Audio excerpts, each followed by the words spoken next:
Trish L. Gleason, Assistant City Clerk, you are hereby directed to call a regular session of the City Council to be held on Monday, August 1st, 2022 at 6:30 p.m. in the historic Federal Building for the purpose of conducting such business that may properly come before the City Council. Good evening and welcome to a regular session of the Dubuque City Council for August 1st, 2022.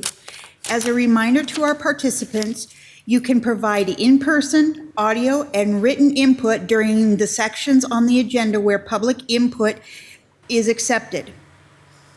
Input options during the live meeting include in-person attendees may approach the podium when the mayor asks if there is any public input on an item that you would like to speak to.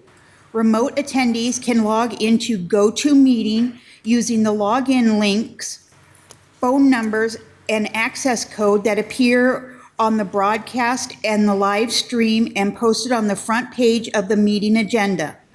This option includes audio input and written chat input. If you are participating via computer, indicate which item you would like to speak to in the chat function, or note that you would like to speak during the appropriate section.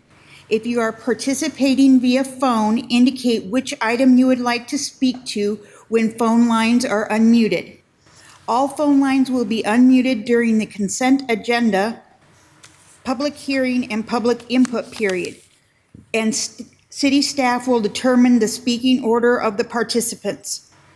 All comments, whether in-person, audio, or written, must be accompanied by the name and address. Additional written public input is accepted by contacting the City Council directly for the city's webpage at www.cityofdubuque.org/council contacts and through the city clerk's office email at ctyclerk@cityofdubuque.org. This information will be reiterated during the meeting. Attendance: Mayor Kavanaugh. Here. Council members Farber. Here. Jones. Here. Resnick. Here. Roussel. Here. Sprank. Here. Wethel. Here. City Manager Van Milligan. Here. City Attorney Brumwell. Here. Tonight we have two presentations. Oh, I'm sorry. I wasn't going to let you forget it. Don't worry. I'm so That's sorry. fine. Yeah, it's okay. Well, I invite all who are able to please stand and join us for the Pledge of Allegiance. I pledge allegiance to the flag of the United States of America and to the republic for which it stands, one nation under God, indivisible, with liberty and justice for all. All right, Trish, back to you. Okay, now we'll go on to the presentations. Tonight we have two presentations. Presentation number one is Esri Special Achievement in GIS Award, and number two is former Mayor Roy D. Buell All-American Leader Award recognition. All right, and Ms. Rosemeyer, I believe you're here, but then you mentioned, is Mr. Hone joining us remotely to Yes. Yep. get He this is. award? He is. Okay, He and is Mr. on. Hone, I will turn it over to you. Hello, thank you. Appreciate you having me on today. Nikki, good to hear your voice out there. Oh, we can't hear you quite yet. On our end or yours? Can you hear me now?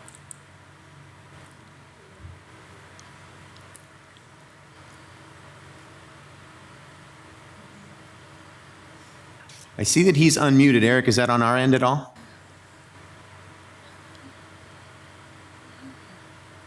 We're sorry for the delay there, Mr. Hone. You look good, though. Thank you. Just got out of bed. Unfortunately,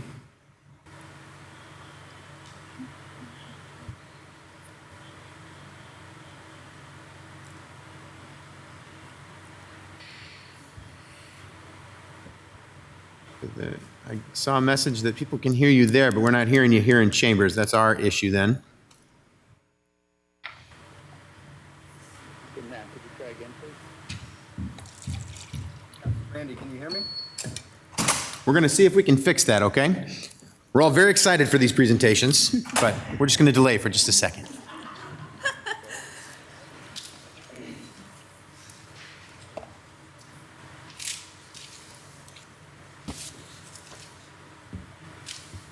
Thank you. I saw that message.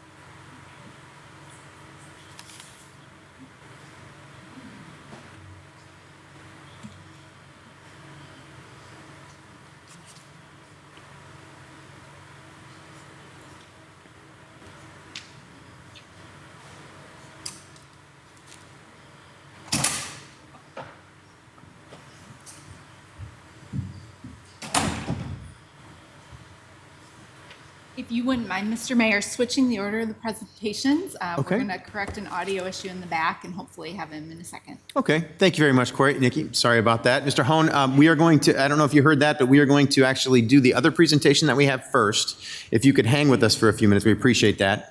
We just need to fix an audio issue here in chambers, and then we'll get right back to you. So with that, I'm going to go back to Trish, and we can announce the next presentation, please. The presentation is former Mayor Roy D. Buell All-American Leader Award recognition. All right, well, you get me tonight. We were hoping to have the current chair of the National Civic League on the phone, but we've had some scheduling and gremlins in the computer in multiple areas tonight. So Corey Burbach, Assistant City Manager, and I'm actually quite honored to get to do this, so I don't mind the technical issues. So Roy, if you wouldn't mind coming up so we can recognize you, I'm going to share just a little bit. This is a brand new award this year. So I hope that everyone that lives in Dubuque is familiar with the All-America City Award that Dubuque has been extremely successful in fact, more successful in a short time frame than any other city in the country.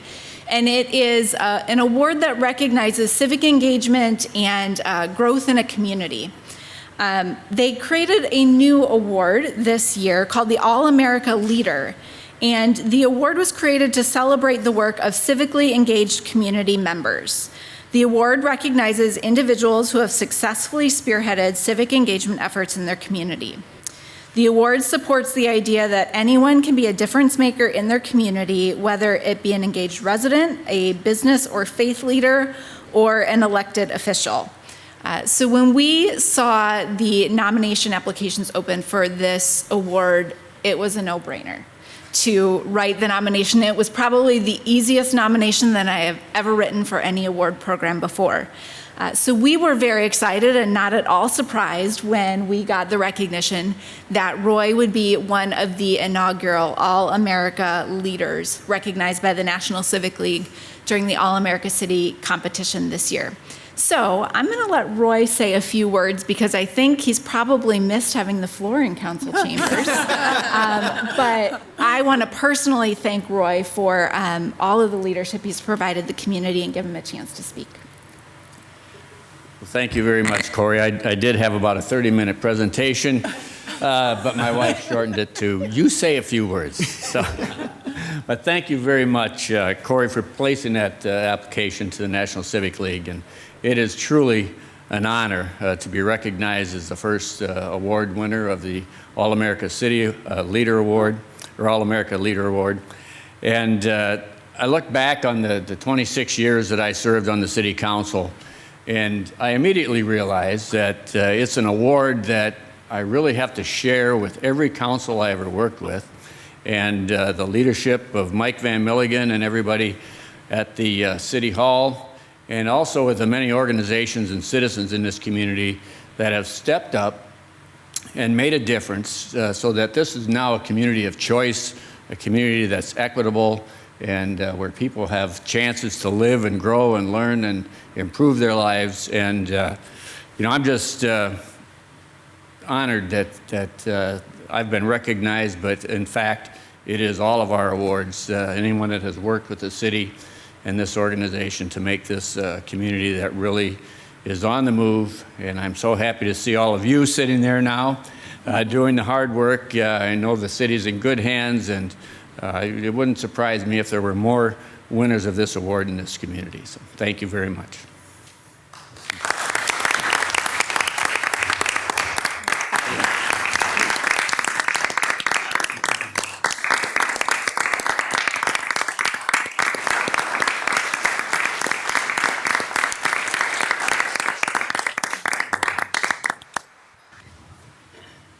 Well, Mr. Mayor, we offer a heartfelt congratulations. I know that I speak for everyone up here in saying that we're not surprised that this award came your way, and it's very nice to see you back and hear your voice here again in these chambers.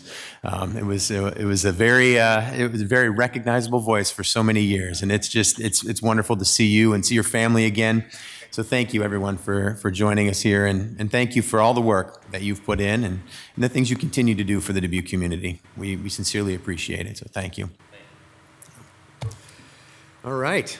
Well, with that, how are we doing on audio issues? Let's see. We good? Yeah? So let's give it a shot again for the Esri Award here. We can invite Nikki back up, invite Mr. Hone back. All right, Mr. Mayor, thank you. And let's see if we can hear Can you all hear me? anyone.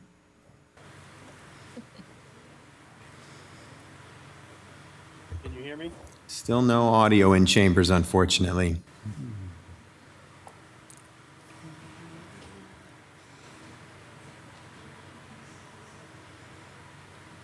You know, at least we can say that we've all had this experience.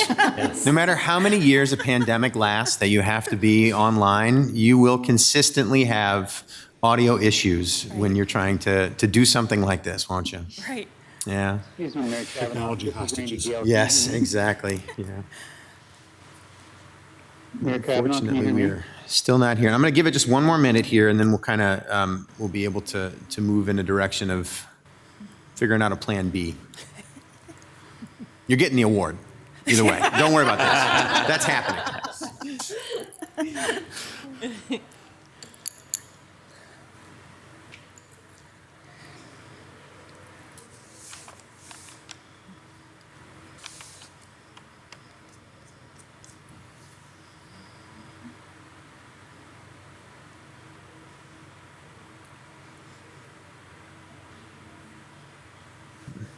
Randy, are you able to hear me? Well, unfortunately, have someone coming? Oh, that's a good idea. That's okay. Okay, so this is not working very well. Now, we do have, Mr. Resnick has suggested, we have a press release that was put out for this award. Would it be okay with everyone if I read this for right now? And then, Nikki, then you can say a few words. Sure, I know absolutely. you have some things you want to say too. So, I'm just going to read this release here that talks a little bit about this Special Achievement in GIS Award. The City of Dubuque was recently recognized for its use of geographic information systems with a Special Achievement Award in GIS from Esri, the international leader in mapping and spatial data analytics technology. The award was presented to City of Dubuque GIS Coordinator Analyst Nikki Rosemeyer at the annual Esri International User Conference last week in San Diego. Wow, very nice. The Special Achievement in GIS Award acknowledges organizations that are using GIS to solve some of the world's toughest challenges. The City of Dubuque is receiving the award for its work combining community input, federal and state data, and its own geographic data to support broadband expansion and internet connectivity in the city. Dubuque was selected from over 350,000 Esri product users from around the world in commercial, defense, transportation, nonprofit, telecommunications, and government sectors.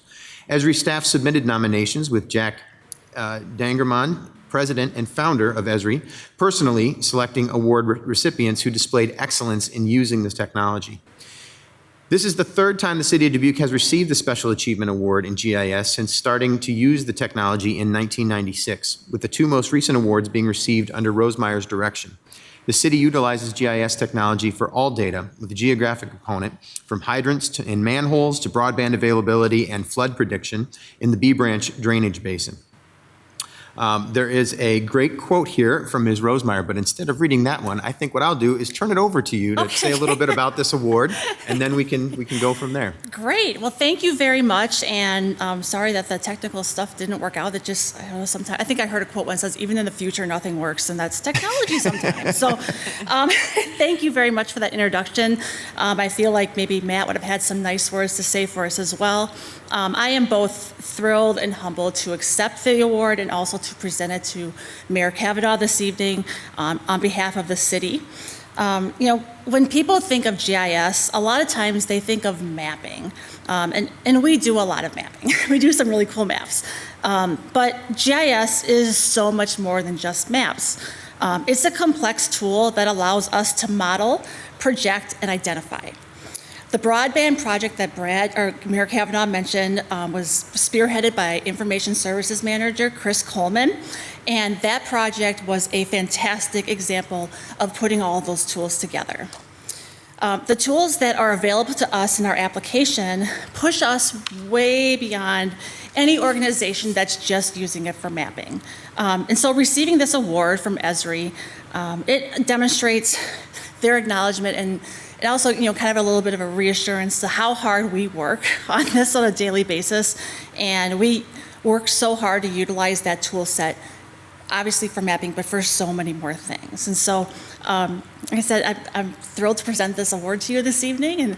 And thank you so much to City Council, Mayor, and administrative staff for supporting GIS in the organization. Well, thank you so much. We really appreciate all the work that you do. And I know, Mr. Jones, you said you had a few things you'd like to say, too. Just a couple things I want to say. I left the fire department 17 years ago this month.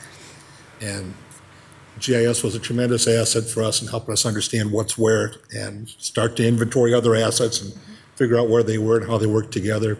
Tremendous asset for the underground utilities knowing what's where, because that's more complex than you can even imagine. And it's only Dubuque. We don't have a subway or steam pipes in the ground to worry about. But I got to say, the city got this award because the department managers are all engaged with this. Everybody gets what it can do and isn't afraid to dream a little bit. But it all comes back to Nikki, who was there from the get-go when there was only one person in the whole organization that knew anything about it. And she knew almost everything about it. And the resource that you've been for all these years, during my time there and during my time here, which has been all time since, really impressive. So this is about the city, but it's about you, kid. Thank you. And I will echo that. And I know that you're presenting the award to us, as a city council, but I'm going to let you hang on to that award because it really is about you, and that's where it's going anyway, is right back in your office where you can be proud to look at it every single day. So thank you for all the work that you do.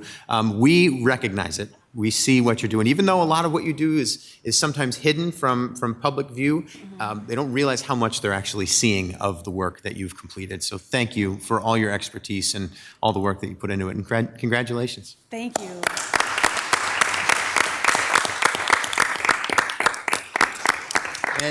And before we move on, I do want to offer our sincerest apologies to Mr. Hone for our inability to be able to hear him tonight.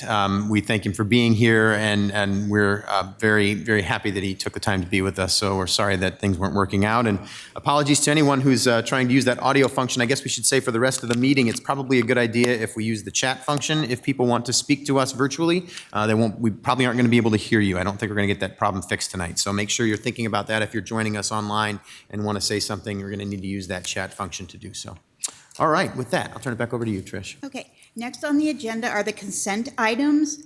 At this time, anyone participating in the meeting in person who would like to discuss one of the consent items, please approach the podium when the mayor asks if there is any in-person input and state your name and address. For all remote attendees, please enter your name and address in the chat function when the mayor asks if there is any virtual input. If more than one participant would like to speak, then city staff will determine the speaking order of the participants. Please state the item you would like to remove from the consent agenda for separate discussion and consideration. Consent items can be found on pages 2 through 5. All right, so then first question is there anyone in chambers who would like to remove any items from the consent agenda for separate discussion? Seeing no one. And remember, we need to use the chat function here if you need to let us know about this, but is there anyone virtually who would like to remove anything from the consent agenda? There's not. Okay, all right. And no emails that we know of, Trish? Okay, then I'll bring it back to the table. Mr. Mayor, Mr. Resnick. I move to receive and file the documents, adopt the resolutions, and deal with the consent items as recommended. Second by Farber. Motion by Resnick, second by Farber. Trish, would you call the roll, please? Jones, Aye. Sprank. Barber. Kavanaugh. Aye. Resnick. Aye. Wethel. Aye. Roussel. Motion passes 7-0. Next on the agenda are the boards and commission appointments for the Housing Commission. All right. So for the Housing Commission, we have one 3-year term through August 17th, 2024, and two 3-year terms through August 17th, 2025. I guess what we're going to do is we're going to take each of these. I think we should do the one 3-year term separately and take a motion for that one, and then we can. I would entertain a motion for the other 2 terms as well. Mr. Mayor, Ms. Roussel. I move to nominate Margie White for the 1-year term through August 17th, 2024. Second by Sprank. We have a motion by Roussel and a second by Sprank to nominate Margie White for the term through 2024. Trish, would you call the roll, please? Jones. Aye. Sprank. Aye. Barber. Aye. Kavanaugh. Aye. Resnick. Aye. Wethel. Roussel. Aye. Motion passes 7-0. I will entertain a motion for the other 2 terms, please. Mr. Mayor, Yes, Mr. Sprank. I nominate Rick Baumhover and Rick Murfield for each would have a 3-year term through August 17th to 2025. Second. Motion by Sprank and a second by Jones. Trish, would you call the roll, please? Jones. Aye. Sprank. Aye. Barber. Aye. Kavanaugh. Aye. Resnick. Aye. Wethel. Aye. Roussel. Aye. Motion passes 7-0.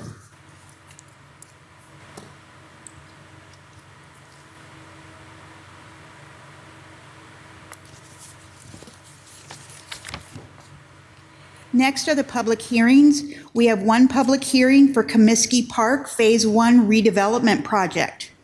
At this time, anyone participating in the meeting in person who would like to discuss the public hearing item, please plan to approach the podium when the mayor asks if there is any in-person input for the public hearing you would like to speak to. For all remote attendees, please enter your name and address in the chat function and state your question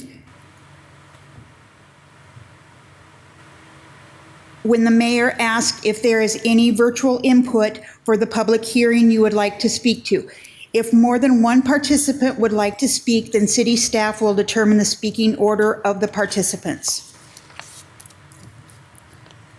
Public hearing number 1 is Comiskey Park Phase 1 redevelopment project. Mr. Mayor, Mr. Sprank. I motion that we receive and file and adopt the resolutions. Second. And a motion by Sprank and a second by Jones. Mike, please. Thank you. City Manager Mike Van Milligan. Leisure Services Manager Marie Ware is recommending City Council approval of the plans, specifications, form of contract, an estimated cost of $2,211,620 for the Comiskey Park Phase 1 redevelopment project through adoption of the resolution. I concur with the recommendation and respectfully request Mayor and City Council approval. Thank you, Mike. We are on a public hearing to consider City Council approval of the plan, specifications, form of contract, and estimated cost for the Comiskey Park Phase 1 redevelopment project. Do we have anyone in chambers to address the council on this item? Anyone remotely? We do not. Okay. No emails? All right, then I'll bring it back to the table for any discussion. Seeing none, then we have a motion by Sprank, second by Jones. Trish, would you call the roll, please? Jones. Aye. Sprank. Aye. Barber. Aye. Kavanaugh. Aye. Resnick. Aye. Wethel. Aye. Roussel. Aye. Motion passes 7-0.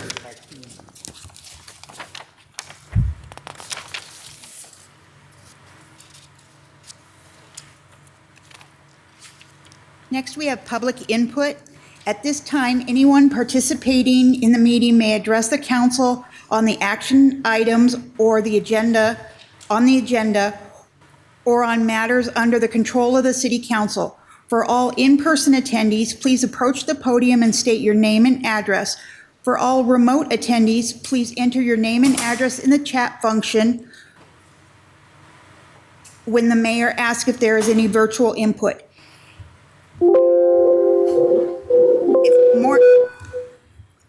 I think the audio works. Yeah. If more than one participant would like to speak, then city staff will determine the speaking order of the participants. Individual remarks are limited to 5 minutes, and the overall public input period is limited to 30 minutes.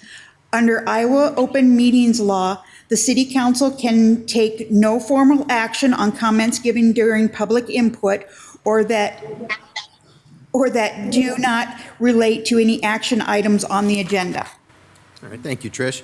All right, so I'm hearing that we appear to have audio in chambers again. So, and I think it's off at this moment. So I'm going to go to chambers first. Does anybody here have any public input for us this evening? All right, seeing none. Then we'll go back to the audio that we think is working. Is there anyone there for public input? We believe the audio is working and there's no public comment. All right, wonderful. Mayor Kavanaugh, I'm just doing a test to see, can you hear me? I sure can, Randy. Thank you. Okay, thank you. And thank you for all your work on that. We appreciate it. All right, and no emails for the council for public input? Okay, all right, thank you very much. Then we can move on to action items, please, Trish. Next are the action items on the agenda. Action item number 1 is Dubuque Racing Association grant distribution. Mr. Mayor. Mr. Resnick. I move to receive and file and view the presentation. Second by Farber. Got a motion by Resnick, second by Farber.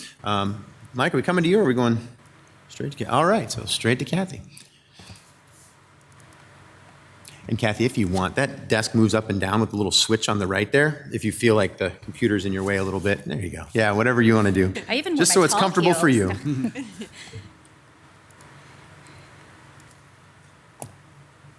Well, thank you, Mayor Brad, City Council, Mike and staff for allowing us to come here tonight to present on DRA and what we have been doing over the last few months.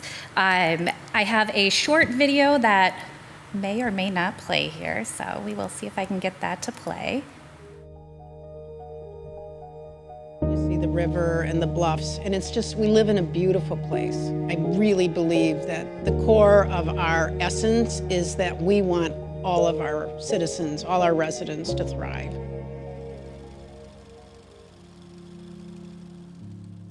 Back in about 1983, unemployment in Dubuque was horrendous. In fact, we were ranked as the highest unemployment in the nation. We lost 10% of our population as a community because there weren't jobs for people. The city of Dubuque was coming upon real hard times. People were leaving town. We were losing population. We were losing hope. There was a campaign that said, the last one to leave Dubuque, turn out the lights. And that was on billboards, it was on t-shirts. But it never deterred them from having a vision for being one of the best cities or towns to live in. And there was a group of local citizens that wanted to change that trajectory. Folks on our board got together, and some of them mortgaged their homes to gather support for the city to raise about $7 million to build a facility that would help bring this community together. People once again saw things happening in the city, and as a result, the dog track was built. The Dubuque Racing Association of 1985 was a group that really came together in defense of its city. They were the catalyst for everything that's happened here in Dubuque. Without that organization, I don't know if we'd be where we are today. Dubuque and the DRA are really one and the same. It's owned by the city, by the taxpayers. And so that's a very unique arrangement where you have a casino that is not owned by a corporate gaming entity. We have two facilities, the Q facility, which is owned by the community, and the Diamond Joe, which is owned by Boyd Gaming out of Las Vegas. The proceeds from both of those contribute to the reinvestment in the community. Today, Diamond Joe and Q make Dubuque a gaming destination. For a lot of people, this spans generations. So, we started with the Dubuque Greyhound Park and we moved into the casino, and the philanthropic impact that the DRA has made in Dubuque has been huge. It's just impacted generations of people. We know their board members. We see them at the grocery store. We see them constantly engaged in supporting nonprofits beyond their grant making. Although it's a small town, they're really growing in their diversity, and for families and children being able to experience diversity in a safe place. So the impact that I want to make is the ability to look back and say, we did a lot of good. We changed things for the better. Since inception, we've had over a $1 billion impact in the community. Racing is what we did, but resilient is who we are. And as we take our next steps in our development within our community, we need to remember that resilience of how it got us started. And now we need to go on offense and let that resilience take us to new heights.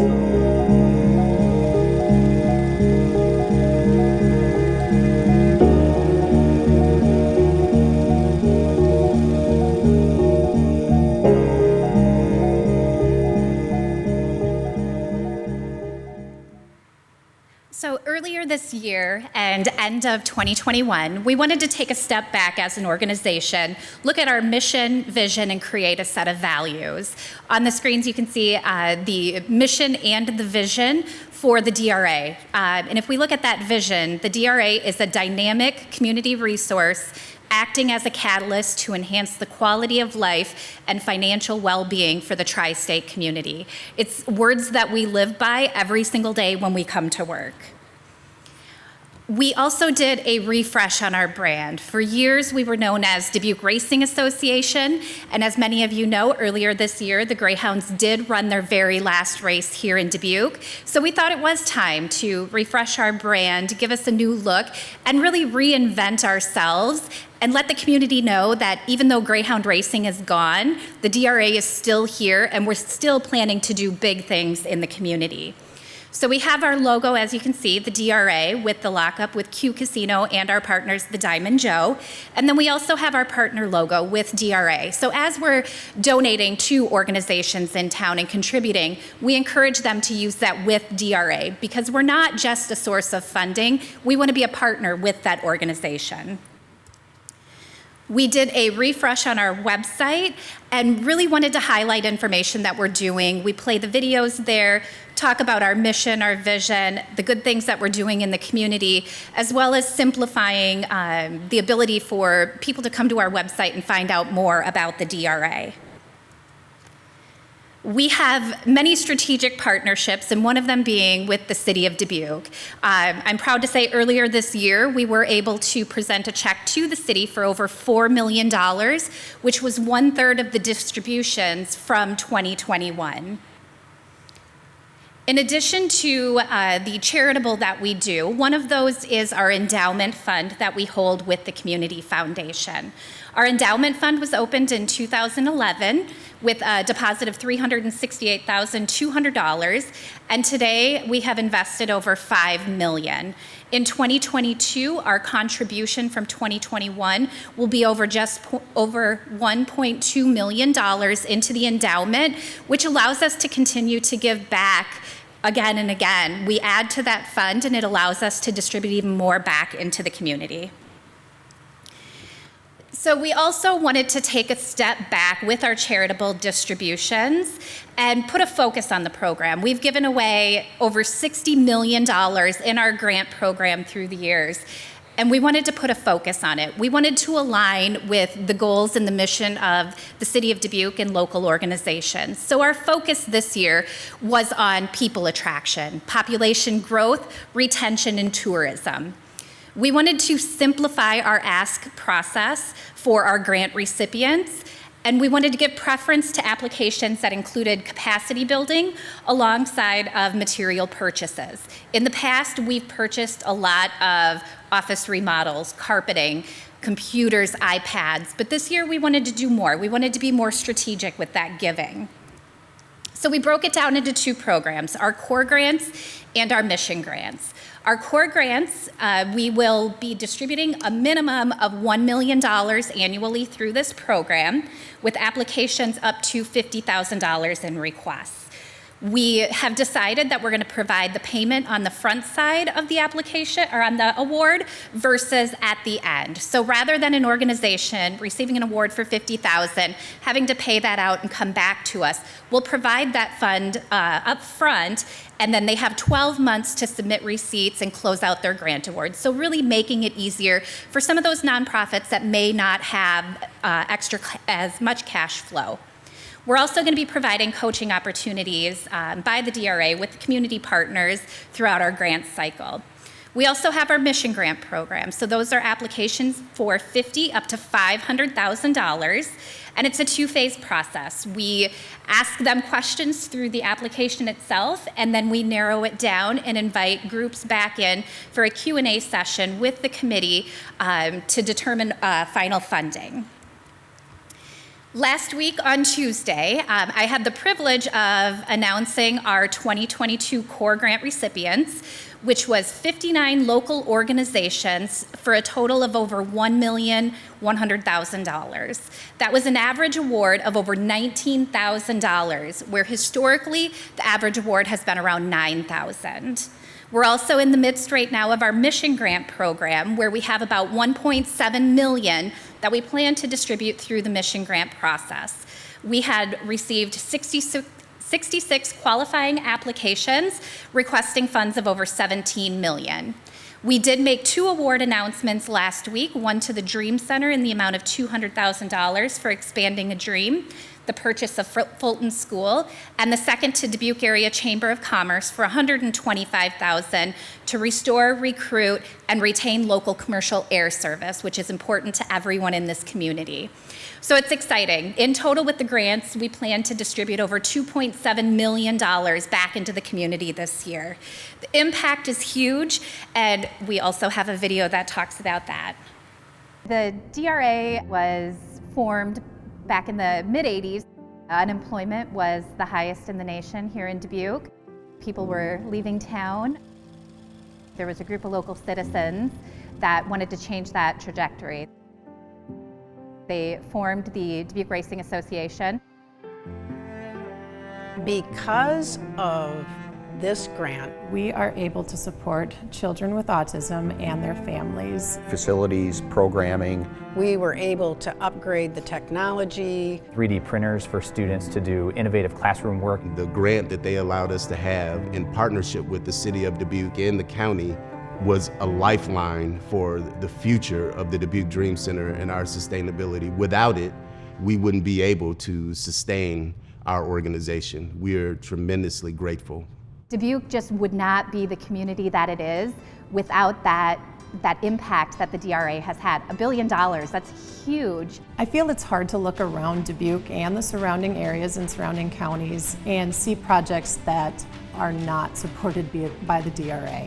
Our experience with the DRA has been nothing short of wonderful. The casino and the DRA is community-based. To say, look at our city as an example of what it looks like when a community is genuinely seeking to truly make that dream a reality. The support DRA has given us is an example of that dream becoming a reality. Part of the DRA process is looking at the broad community impact of the way funds are used. For us, that felt like a partnership with the DRA. On behalf of the children at the Boys and Girls Club, a big thank you to the DRA for what they've done in enriching our community and the impact that they've had. Thank you. It wouldn't be what it is today without those funds that have come from the DRA. Together we can. With the DRA.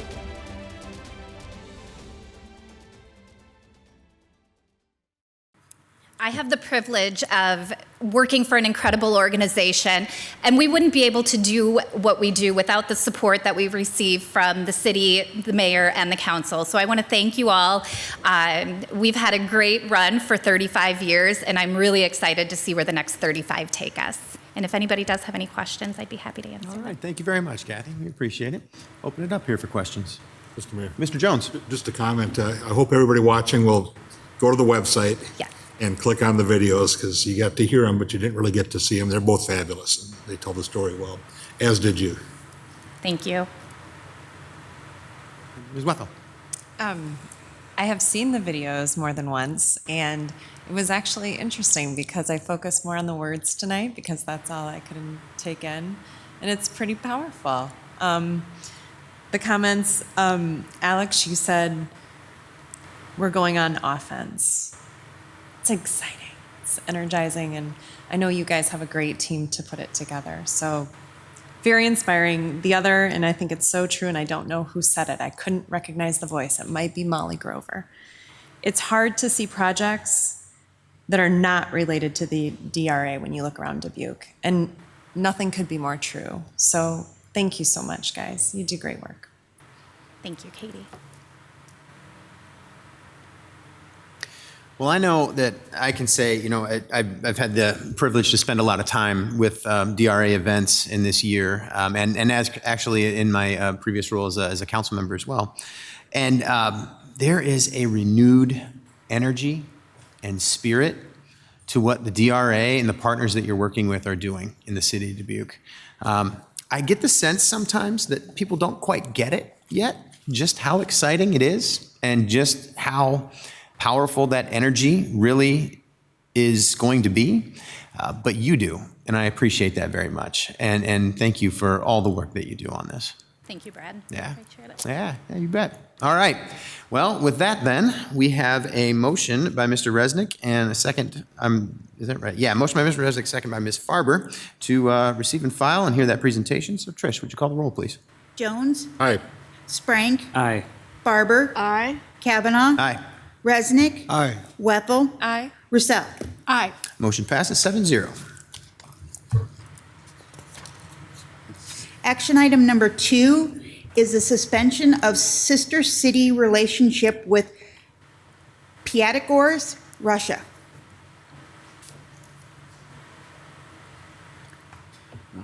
Mr. Mayor, Ms. Roussel. I move to receive and file and have council discussion. Second by Sprang. A motion by Roussel and a second by Sprank. I think I'm going to kick this one off, if that's okay with everybody, because this is something that I've been pretty involved with in having these discussions. So I figured I could kind of just set the table here, and then we could go from there. So first of all, I just want to say that we've come to a really unfortunate situation here, and it's really based on the situation that we have experienced from. As a globe, I mean, as the entire planet. It's not something that I often think that we're going to be dealing with, you know, as a city government, but it is something that has come our direction based on the actions that have been taken by the Russian government in invading Ukraine. So these discussions have been going on for a while, ever since the invasion, actually, and I think we're all aware of that. We've seen the letters going back and forth and what's been happening. Just a little bit of background on the decision and on the situation, and then we can open it up for some discussion here on what our role is this evening. So I got some history. Actually, it was from City Attorney Brumwell. Gave me some history on the situation with our sister city committee that is now housed within Travel Dubuque. So it was 2017, I believe, that the city council moved this group from a commission standing to a committee. The commission was in the city of Dubuque under City of Dubuque government. Now the committee is now housed under Travel Dubuque. And, you know, the relationships with our sister cities, let's talk about the one with Piatigorsk specifically. It goes all the way back to 1989. The time was very different. We were in a situation globally where there was actual real peace. You know, we saw us moving in a direction of being able to have a better relationship with all kinds of countries throughout the world, but specifically Russia. I think, now this is my perspective, but I think when the move was made to house us under Travel Dubuque, and they've done a wonderful job. I think the committee has just done absolutely wonderful work with everything that goes on with the sister city relationships. But that was made at a very different time, and I don't think anybody saw on the horizon what we are currently experiencing. And so in my experience with the discussions with the committee, that's kind of what everyone has had to wrestle with, is what do we do about this? So what the committee did finally make the decision to do was to suspend the relationship with our sister city in Russia. Now, I want to be clear in saying that the discussion tonight is about the committee's recommendation to what to do next. The discussion tonight isn't really for us to decide whether or not the idea of suspending this relationship was the right call or the wrong call or whatever. That doesn't fall under the council's purview any longer. So what we need to discuss is the recommendation that they have made to us as a city government to remove the any sort of visual and digital presence of our sister city relationship with Piatigorsk, Russia. So with that said, I think I'll just open it up for some discussion here to figure out what to do next. And I should also point out that we're talking about, we have a park named after Piatigorsk. It's down on Kerper Boulevard, right on the flood wall. There's a lot of signage there. And then we also have a sign that points towards our sister city in Russia, in the port of Dubuque. So this is the signage we're talking about. So I think I'd like to hear from you what your recommendations are so we can kind of help provide some guidance to the city manager. Mike, is there anything you'd add to that, to what I've said, that you need from us this evening? No, sir. Okay, all right. All right. Mr. Mayor. Ms. Farber. So as you know, I sit on that committee.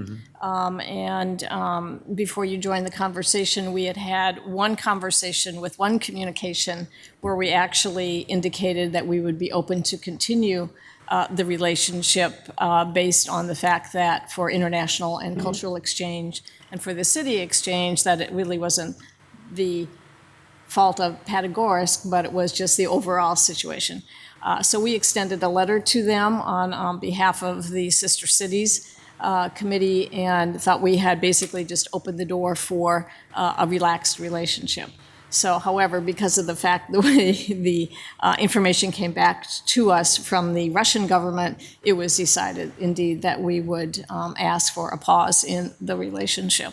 And then as that discussion continued, we felt that to kind of put a little bit of emphasis behind that we would ask the city council to help us with removing the digital and the signage and photography, things like that, to really just create a significant pause in that relationship and support not only our relationship, but the sister cities of Iowa and International had also kind of been stepping in that direction. And so therefore, that's why this decision was made by the committee with the requests that we're asking for tonight. So thank you.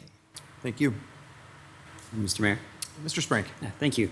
I've had a number of citizens in my neighborhood that definitely would like to rename the park something. They've given me some suggestions, and I'm glad that we were provided with information as to how folks wanted to do that. So I'm looking forward to that discussion as well. So thank you. Thank you. Mr. Mayor. Mr. Jones. I'm sure this wasn't an easy decision. I think it's the right one. But the reality is that the people of Piatigorsk are people just like us. They go to work, they raise their kids, they go to school, they try and do the right thing. And they're not at war with anybody. They're just kind of sucked up into this thing, same as the rest of the world is. So it's with a great deal of empathy towards our friends there that I agree with this, that it's the right thing to do. The atrocities being committed by their national government are substantial, with real world impact, including on the citizens of Dubuque. So, so this is the right move. Thank you. Mr. Mayor? Mr. Resnick. Point of clarification, are you saying whether a city is a sister city recognized by the city of Dubuque is not up to the city council? Is that what you were? That is correct, based on the information that, and I'll turn that over to City Attorney Brummel to describe further. Yeah, so when the transition was made in 2017, everything was shifted to the committee and to the Convention and Visitors Bureau to manage. So they do consult with the council on some things, but it is a courtesy as opposed to an endorsement. Okay, thank you. I find that very unusual.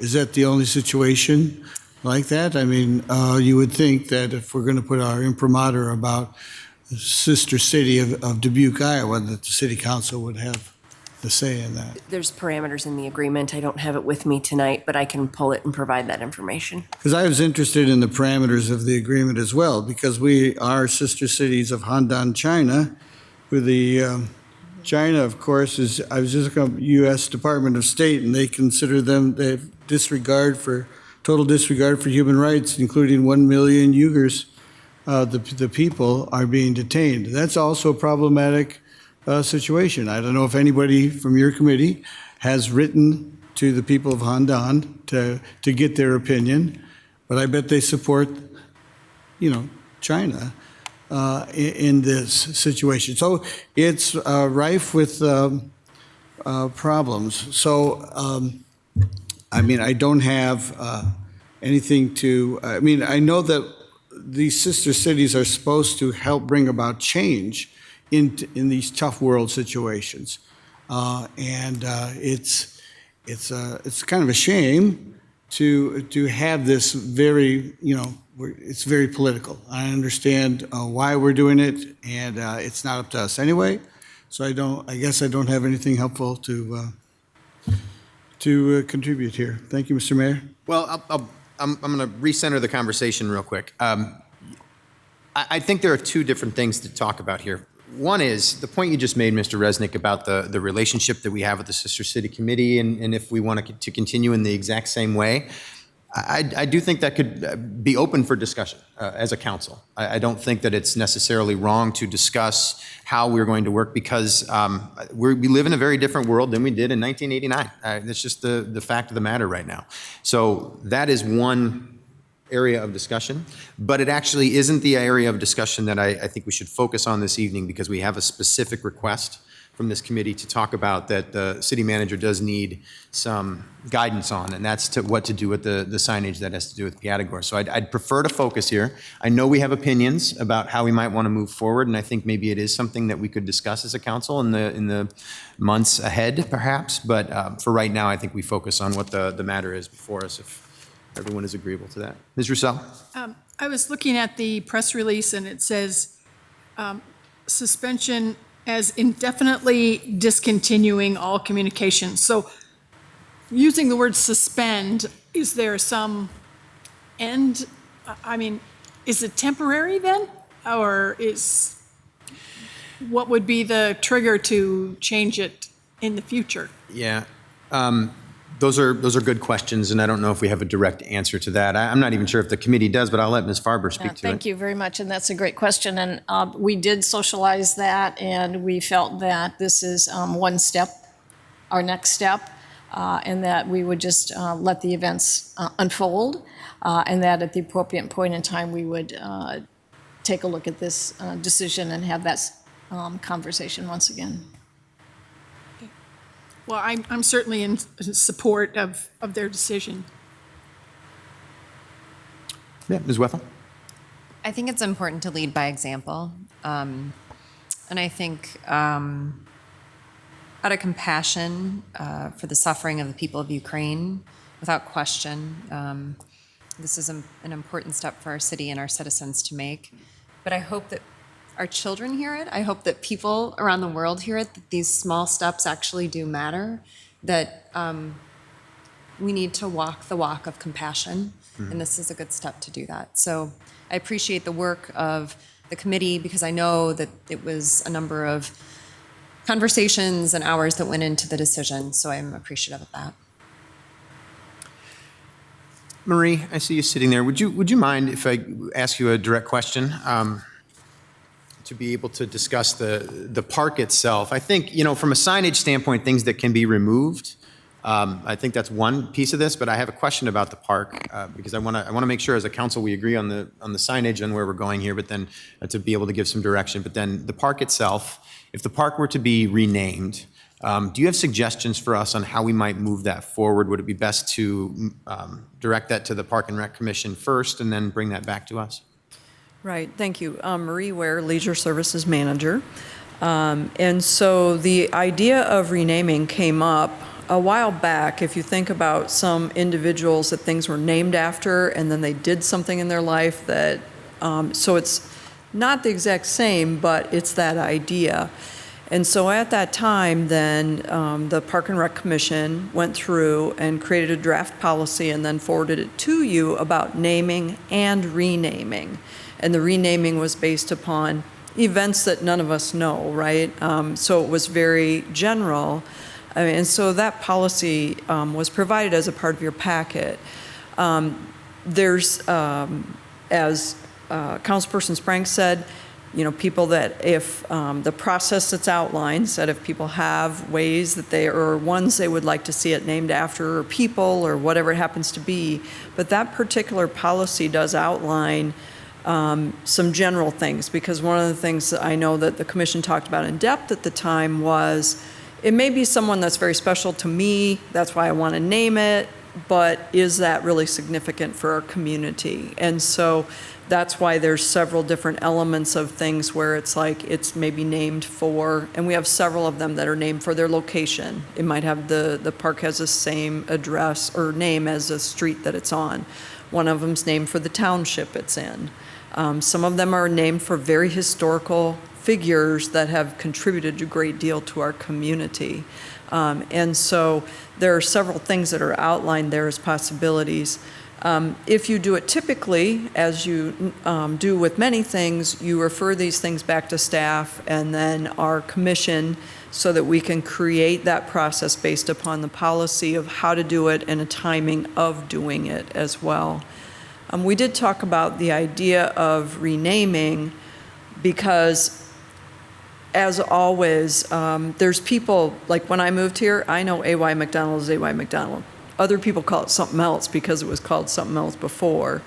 And so there's always the kind of historical that goes along with whatever happens. So there will always be some people, if you rename it, that will still call it Piatagorsk, or if you're like, we don't know, it's kind of in between, it'll still get called what it has been called for a while. It'll take a while for, if you rename that name, to actually take effect for a lot of people.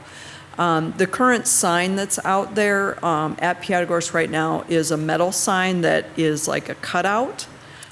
So you can see it, but it's not like real prevalent, which only is to say that if you do rename it, I would think we'd want to budget for actually putting a sign there that starts, because it has enough traffic there, it starts to remind people of what that name potentially is. As the new name. So it becomes more visible and people see that and start calling it that as well. But on the other hand, if at some point you think you're going to shift back, then you've now named, like let's say you name it after an individual. If all of a sudden all things are well and fine and you go, well, maybe we want to reestablish this as Piatagorsk, if you named it after a person, that gets pretty dicey. You can do it, because that's up to you to be able to do. But those are just some things to consider as you consider this process. Thank you for that. I appreciate it. So I, for one, think that, our sister city relationships are important. I mean, over the years, they have done a lot to provide us with a true avenue toward cultural exchange and discussion with people of different cultures and different countries, and I think that's important for us to continue. I think this is an absolutely tragic situation. It is something that I know I just didn't see as a possibility in 1989. Thinking that it was something that was that we were going to have to make a decision like this on. So it's hard to have to do this, but going back to Ms. Wethel's point of leading by example in this particular case, I just don't see how, if we're going to suspend this relationship for the reasons that that the committee has chosen to do so, that we go on with a park named after the city, unfortunately. And I think in its place, though, I think it would be good to continue to celebrate our sister cities in some way, our sister city relationship. Maybe not by naming it after another sister city, but naming it something that has to do with our sister city relationships. I've always loved the signage, to stand at that point and think, oh, at that distance, that direction is a place that has a relationship with us. And while we are ending one relationship, I see us having the opportunity to expand those sister city relationships in the future. And I would hope that we could move in that direction with the park. But I think it would be appropriate to move it, to refer this to staff to be able to have some discussion and get the commission involved to see what they have to say as well. So staying on the subject of the park for a moment, what are our thoughts here? Mr. Mayor. Mr. Jones. I think what we're talking about tonight isn't naming the park, it's denaming it. And you could temporarily call it Sister City Park, or you could just have a blank sign or a no sign until we sort that out. But I think the sign needs to come down. Okay, thank you, Mr. Jones. Mr. Sprank? Yeah, I would echo that. Just take the signage down and you could temporarily name it Sister City Park. I'm seeing heads nodding. Mr. Mayor. For the most. Mr. Resnick. Thank you. Sister City Park just sounds like, we have a reputation for having lots of convents here. And what people hear when you say Sister City, and we can nickname, Dubuque, Iowa as Sister City because we've got some wonderful, committed, professional women here who have committed their lives to their values. So I don't know if that's clear what that really means. Sister City, we know what it means. The people of Dubuque might think of it as something else, is all I'm saying. Thank you. Ms. Farber. Yeah, so that's an interesting perspective, and I think the generic thought here is to have an international and cultural focus for the park, and I think that could be, as you had suggested, a further discussion. But I would agree, and I thank Katie for her lead by example statement, and I agree with that. So what I'm hearing so far is let's refer this back to staff to discuss. Marie, you've heard a little bit from our perspective here, so that gives you something to work with, and I think that would work. And then it sounds to me too that if we're talking about removing the signage for the park, we are directing the city manager to move forward with removing the signage and as requested by the, I want to use their words, your recommendation to remove all visual and digital presence of our relationship with Piatagorsk at this time. Okay. I'm also seeing heads nodding there. So Mike, do you have what you need from us to be able to move forward on that? Yes, sir. Okay. All right. Well, with that then, we have a motion by Mr. Resnick and a second by Mr. Sprank here. So Trish, would you call the roll, please? Jones? Aye. Sprank? Aye. Barber? Aye. Kavanaugh? Aye. Resnick? Wethel? Aye. Roussel? Aye. Motion passes 7-0.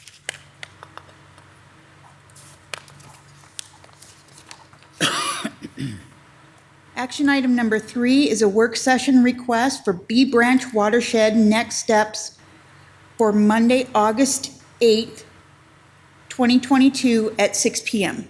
Mr. Mayor, Mr. Sprank. I motion that we receive and file and set the work session for Monday, August 8th at 6 p.m. Second. We got a motion by Sprank, second by Roussel. That is next week. Work for everybody? Okay, wonderful. Then Trish, would you call the roll, please? Jones? Aye. Sprank? Barber? Aye. Kavanaugh? Resnick? Aye. Wethel? Aye. Roussel? Aye.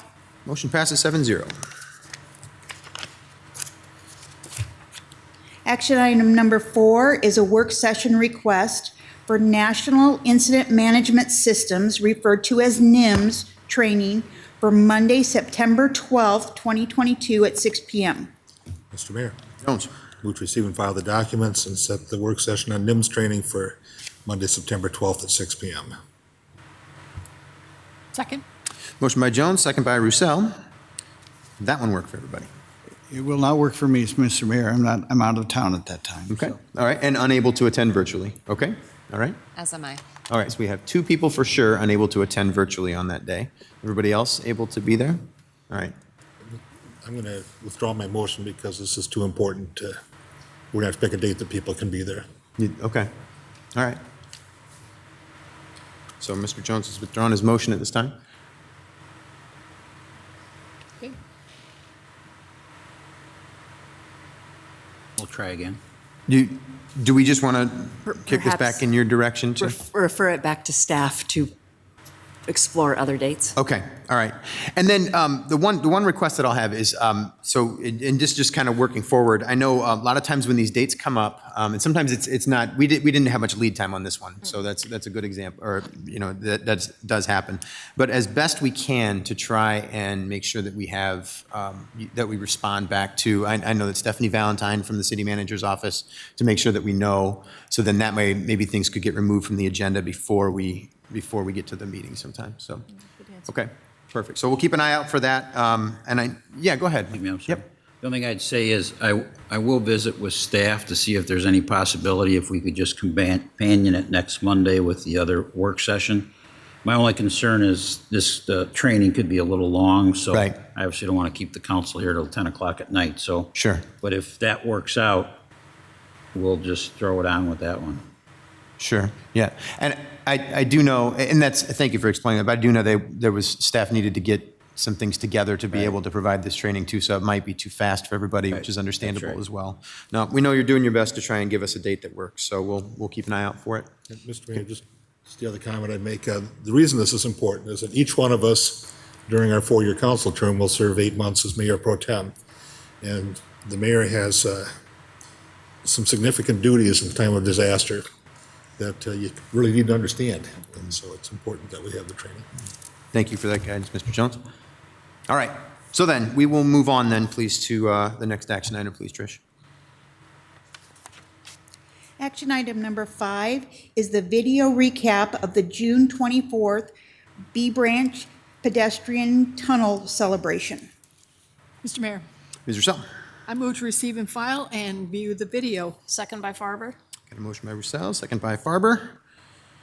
Gonna roll the dice on technology again one more time.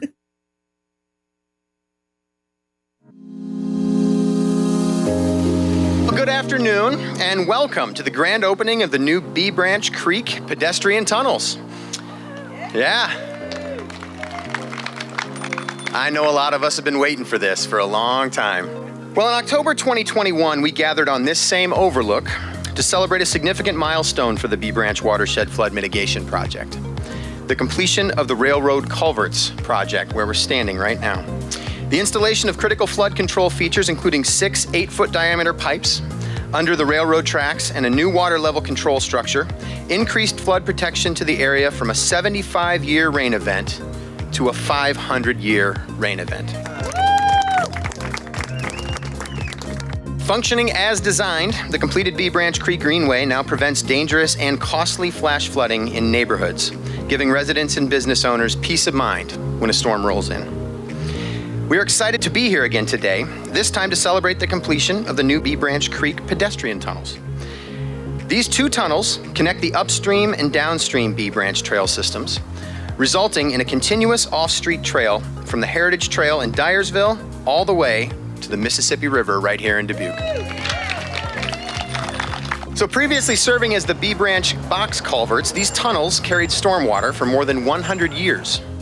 But with vision and a plan, they've been reimagined and repurposed into a community amenity that will be enjoyed for years to come by many walkers, bikers, and runners, and I'm sure dogs as well. The development of the pedestrian tunnel to create a safe connection between your 2 regional trails and numerous city trails provided a great opportunity to partner with this federal program. As the mayor just mentioned, of the total cost for this program, the grant was able to contribute $175,000. We know that in Iowa, the use of paved trails continues to grow both in popularity and in demand, and it's wonderful to see communities such as yours to have such vision and to be proactive in developing a plan such as this, and to continue to develop additional trails and safe connections that will benefit both your residents and your visitors to this fine community. As the design of the new culvert system under the Canadian Pacific Railroad Yard progressed, we came to realize that the new culverts would be much lower in the ground than the existing concrete box culverts. Having inspected and found those existing box culverts to be in good condition, and remembering the feedback we received from citizens about being able to safely cross through the railroad tracks, an opportunity arose. To our mutual benefit and in the interest of safety, the city and the railroad agreed that the city would assume ownership of the box culverts and that the city could modify them to function for both flood mitigation by passing stormwater and as a separated grade pedestrian railroad crossing. The B Branch Greenway will become the multimodal gateway into Dubuque. The full length of the Greenway can now be enjoyed by the citizens of Dubuque, the citizens of Eastern Iowa, and all travelers to Dubuque from around the country and around the world. The Greenway is a great example of how investments in building resilient infrastructure can also be leveraged to provide multiple community benefits. I invite you all to join me for a bike ride on the new trail connection through the tunnel up to 22nd Street. And then, of course, if you're not much of a biker, we invite you to come along. You can have a nice stroll or, maybe take a run or a sprint, whatever floats your boat be able to get through the tunnels with us. So thank you very much for joining us today, and let's ride.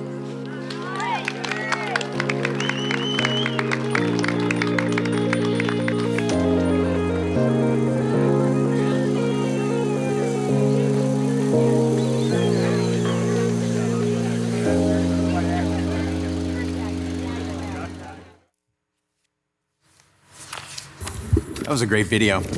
I love the work that they do. That was such a fun day for all of us who were there. It was so much fun to be there.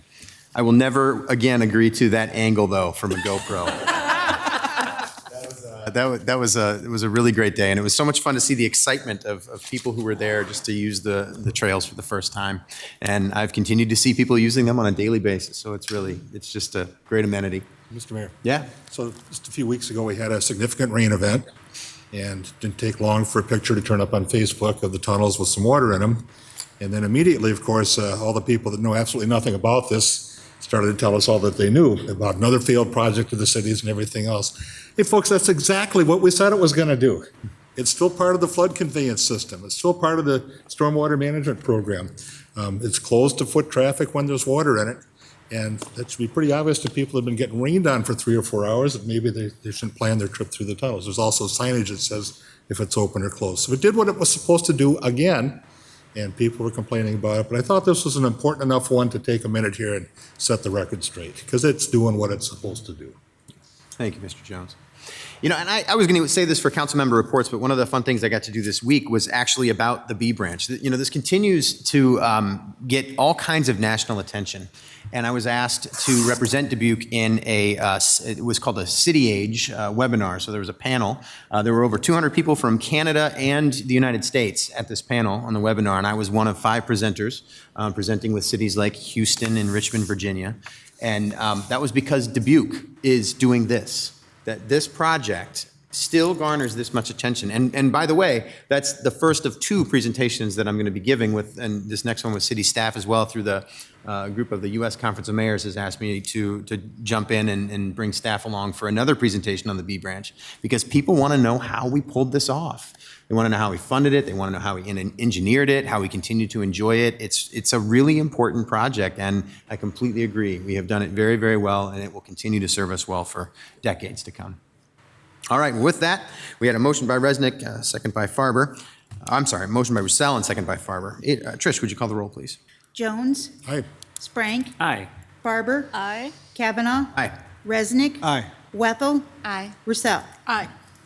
Passes 7-0.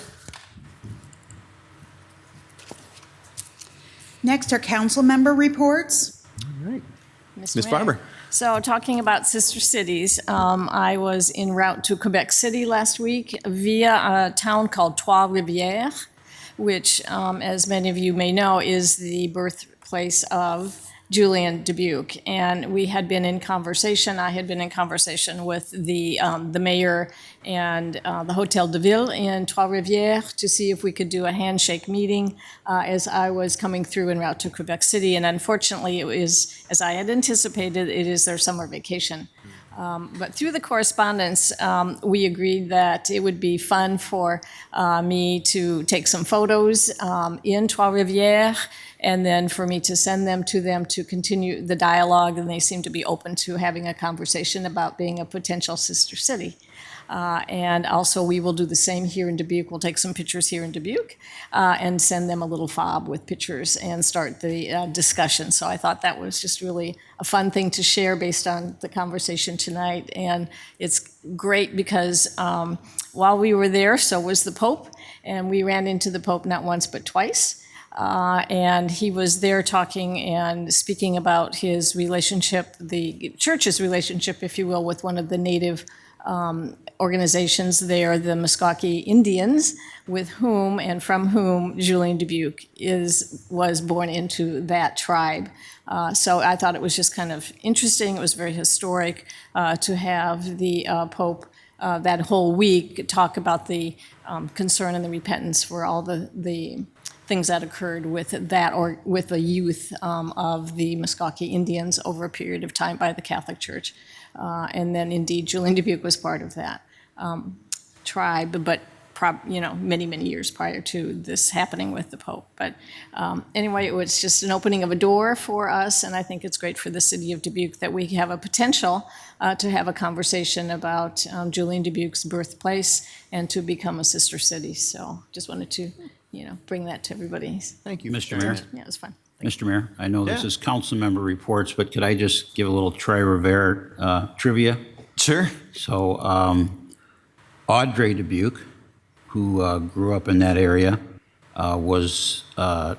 came to Dubuque as a foreign exchange student and lived with my family for a year of her high school career.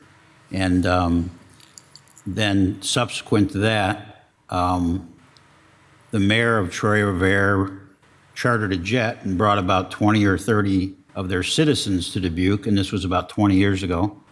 And they spent the day here looking at our river walk and all those kinds of things. And so I actually have a bottle of wine on my stand there in the city office that I don't drink, by the way, that is from Troy Rivera. So. Great.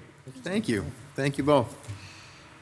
Mr. Mayor. Mr. Sprank. Yeah, I just want to remind folks that tomorrow is the National Night Out down at Jackson Park from 6 to 8. It's always a nice time and a good evening. I know I'll be helping one of my neighborhood associations giving out prizes or games or something, but I'll be down there. So Jackson Park. Excellent. Thank you for the reminder. Ms. Wethel. I participated at a conference on healthcare equity from the Mayo Clinic called Rise in Equity. And it was a great opportunity. The purpose of the conference was specifically to look at, in healthcare, how do we serve those who are in underserved populations?